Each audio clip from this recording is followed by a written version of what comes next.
wearing. And, you know,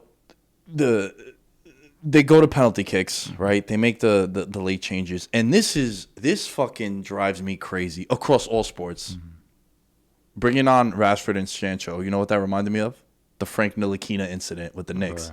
Dude, Frank Ntilikina didn't play the whole game. And with 7 seconds left, you bring him on to guard Trae Young. No shit, he's going to get cooked. You need him to deliver. You bring on Sancho and Rashford, and their first touches is the final of the Euro Cup. Barely played penalty in the tournament. Kicks. Barely played in the tournament. And you're like, oh, yo, here's your first touch of the soccer ball. It's a penalty kick. What are you doing? Yeah. Like, at least, if you're going to bring him on, why not bring him on like 105th minute? At least give him 10, 15 minutes. Try to actually win the game. How about that? Like, let's actually try to win it before penalties. It just, that fucking drives me crazy. And, you know, like, I was trying to think of scenarios in football, and the one that popped in my mind was like Malcolm Butler came in the Super Bowl, and that was the only play like he played, and he made the pick, and he's a hero, right? Well, at times also come to mind Simone Zaza against Germany, the guy did the dance and booted into Rose. Yeah. He just came on, and Antonio Conte, one of the best managers of the world, said that was one of his worst mistakes ever. Yeah, I just don't understand that. A guy gets hurt, the nickel corner comes in, and it's 3rd and 8. With the game on the line, the other team picks up a first down, the game's over. Like, no shit, Rodgers is going to go against you in the slot. Yeah. Like, that shit drives me crazy. I think if you're going to criticize Southgate, I think that's like, bring him on earlier. These guys are young. Like, what's Rashford, 23? And he's the oldest of the three? Yeah. Saka's 19. Sancho's like 20, 21. Yeah. It's like, bro, bring him in like the 80, 90th minute. Yeah. You could run him to the ground. It's the last game. Right. And also, these guys are young. Get him some touches. Let him at least touch the ball on his foot. So he's like, all right, man, now I know how it is. And if you look at the Sancho PK, terribly taken. Mm-hmm. And then also with Rashford, just that hits the post. Mm-hmm. And it was just out of control. I didn't understand that. And it's a wild pet peeve that I have that fucking drives me crazy. And putting a 19-year-old as your 5th penalty, to me, you should put your best penalty taker 5th. If you have full confidence in your team to take penalties, you do what Italy did with Jorginho. You put him. I know Jorginho missed, but he's a specialist. Like, you see teams, they will put their best penalty kick taker 5th, and you pick a 19-year-old who's never taken a penalty in a competitive game. It's just, ooh. And then Grealish didn't take it. Sterling didn't take it. It's just like, I don't know how it was managed. I feel like your best penalty kick takers should be bookends in your PKs. Right. And they did with Harry Kane first. Harry Kane, excellent penalty. So first and last, I want my best guys going. Yeah. And look, what sucks is the moment it was when Sancho missed the PK, my dad turns to me and goes, if England loses this game, I feel bad for those boys. Two substitutes. The two substitutes. Or 3 in Saka. Saka was a substitute. Saka also. But this was the 2 late substitutes. The 2 late substitutes, young guys. And then also when Saka missed and the game ended, he started talking about the racism stuff, which has spiraled out of control in the last 24 hours since. And it's unfortunate that has become a big part of the conversation. And it not only takes away from the incredible run that England went to, like you said, it's hard for you to get to a final. Dude, if the United States got to a World Cup final. Oh, the country would be... Yo, give me a star. Yeah. Let them get to the semis. Give me a star. Oh, dude, that star is so valuable. Do not disrespect the star. But what I'm saying is, and, sometimes you take it for granted just how dominant, certain teams are and how difficult it might be. You get to a final, right? Yeah. And look, those guys played a big role. More Saka in the sense of him playing more than the other guys. But my dad goes, it's going to get ugly. And the reason why is, dude, there's been a long history of racist incidents in soccer in Europe. And it got me thinking, a lot of it has been in Italy and in England, the 2 sides that played in the Euro Championship. And it got me thinking about, it's not as big a focus here in the United States, not the racism part, but the racism that does go on in soccer in Europe because it's in Europe. But global scale, over 2 billion people watch this game. It's on ESPN. You see the fallout. You see the coverage. Now it's like, all right, this game was showcased in the United States on ESPN. Now the floodgates have opened as, holy shit, it is wild what goes on out there. Especially just how social media is. Instagram, Twitter, you name it. 2019 Business Insider said, the most shameful year ever in professional sports, world soccer, and the racism. Countless incidents in Europe in Italy. England defender Danny Rose says he can't wait to retire from soccer after being racially abused by Montenegro fans. Serie A matches called off. There was an instant 2019 qualifier between Bulgaria and England. They had stopped the game for like 15 minutes because of racist chants. Like Tyrone Mings, who's one of the English center backs, he said it was his first ever game for England. He was getting monkey chants. Like, yeah, right here, October 14th, Bulgaria fans make Nazi salutes and monkey noises aimed at England's black players during Euro qualifier. They already walked off. Yeah, they walked off. Another incident. Hold on, because it's just rephrased. I know Hungary's been hit very hard.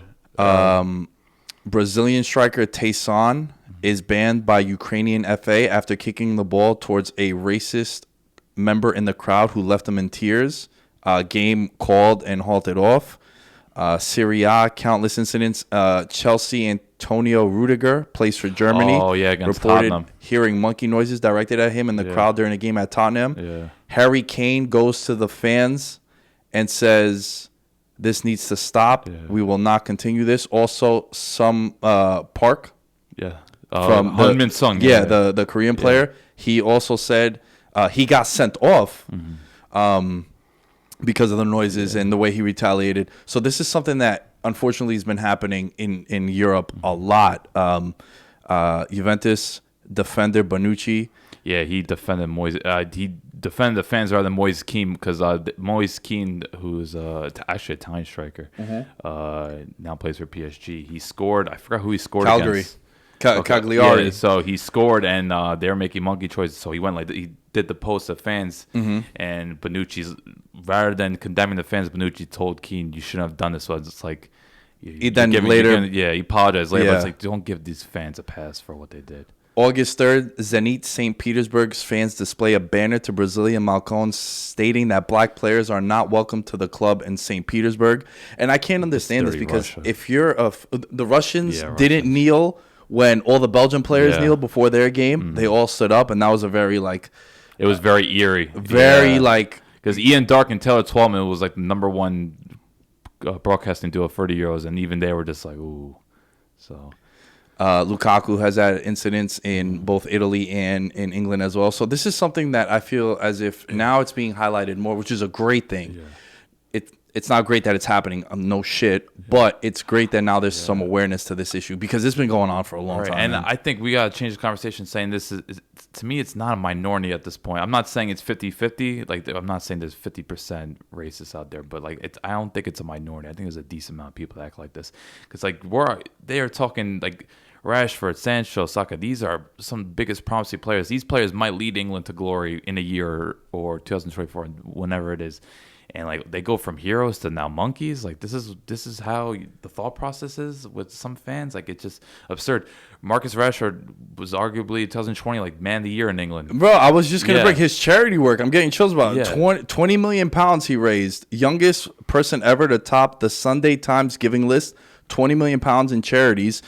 He won the MBE, which is a Medal of Honor. It's the third highest honor you could get.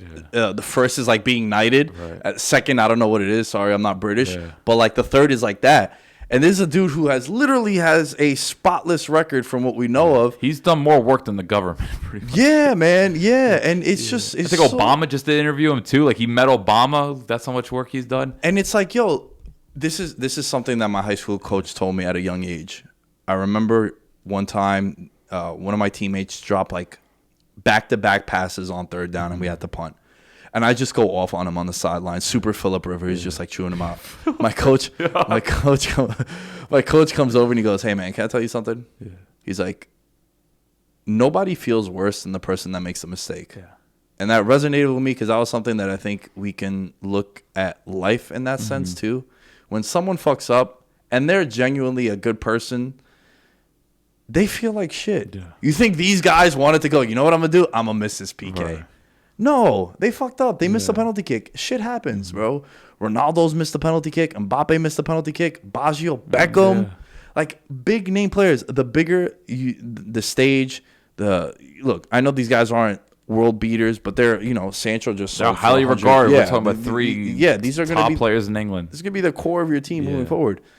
And this idea that they spend their whole lives wanting to represent for their country, they put on for their country.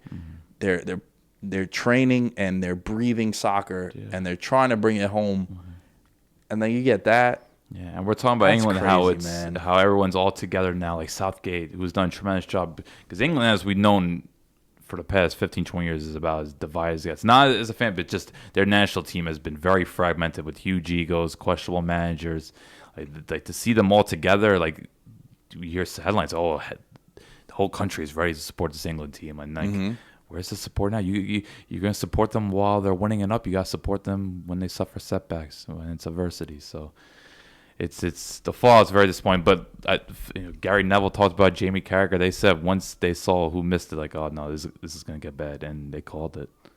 And it sucks that that was something that people saw coming too. Yeah. My dad, the same thing, man. My dad saying that it's alarming. It's something that needs to change. But again, hats off to Italy. Hats off to England too for making it to the final. Credit. First time they made a final in so long, and I hope they play better in the future. But still, to make a final, I don't care what route it was. Like they won their group. Like people talk about, oh, it was a soft route. Look, when you win your group, you did your job. Whatever happens afterwards, the way it's set up, so be it. So I want to hear it. Like people say, oh, weak opponents. I'm like, well, they won their group. Like, what more do you? You can only beat whoever's in front of you. So I give them their due, give them their credit, and hopefully people learn from this. Like that's all you can say. Like I don't know what social media companies do in terms of banning people, or this maybe comes from like education, where like we got to teach kids about how to just treat people with proper respect, or parenting as well. Just basic human values, because these players, they think about it, they've spent a rigorous club season playing games and European competitions, their domestic competitions, and now they're playing a tournament, and this has been a long tournament. You're talking about 7 games, very intense. Mistakes happen, let them be. At the end of the day, they're still heroes, and they're going to bounce back. They're going to be on your team for the next 10, 12 years.